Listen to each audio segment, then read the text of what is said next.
রহমান। আউযু বিল্লাহি মিনাশ শাইতানির রাজীম। বিসমিল্লাহির রহমানির রহিম। আলহামদুলিল্লাহি রাব্বিল আলামিন। আসসালাতু ওয়াসসালামু আলা সাইয়্যিদিল মুরসালিন ওয়া আলা আলিহি ওয়া সাহবিহি আজমাইন।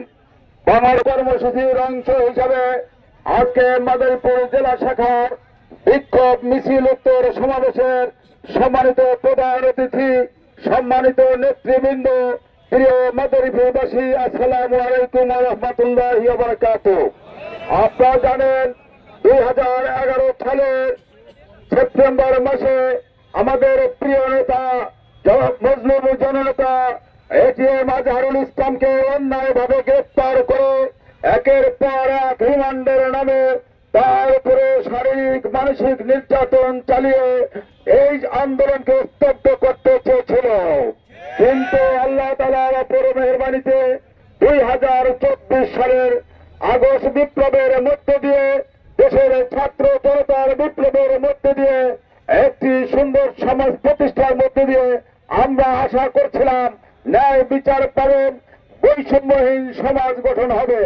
কিন্তু 6 মাস অতিক্রান্ত হলেও আমাদের প্রিয় নেতা মজলুম জননেতা এটিএম আজহারুল ইসলাম ভাইকে এখনো মুক্তি দেওয়া হয় নাই।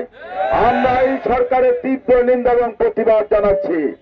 অবিলম্বে এটিএম আজহারুল ইসলামের মুক্তি দাবি করছি।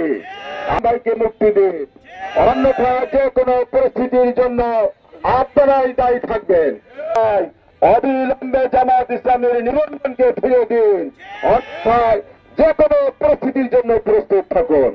আমরা আশা করি এই দীর্ঘ 6 মাস পরে রাজনৈতিক কর্মসূচি পালন হয়েছে, আর যাতে কর্মসূচি পালন করা না লাগে আপনাদেরকে এখনই পদক্ষেপ নেওয়ার অনুরোধ জানিয়ে মাদারীপুরবাসীকে আন্তরিক ধন্যবাদ এবং মোবারকবাদ জানিয়ে, কষ্ট স্বীকার করে আপনারা আসছেন এই জন্য আপনাদেরকে ধন্যবাদ এবং মোবারকবাদ জানিয়ে আজকের মিছিলের কর্মসূচি এখানেই সমাপ্ত ঘোষণা করছি। আল্লাহ হাফেজ। বাংলাদেশ জিন্দাবাদ। বাংলাদেশ জামাত ইসলামী জিন্দাবাদ। আসসালামু আলাইকুম ওয়া রাহমাতুল্লাহি ওয়া বারাকাতুহু।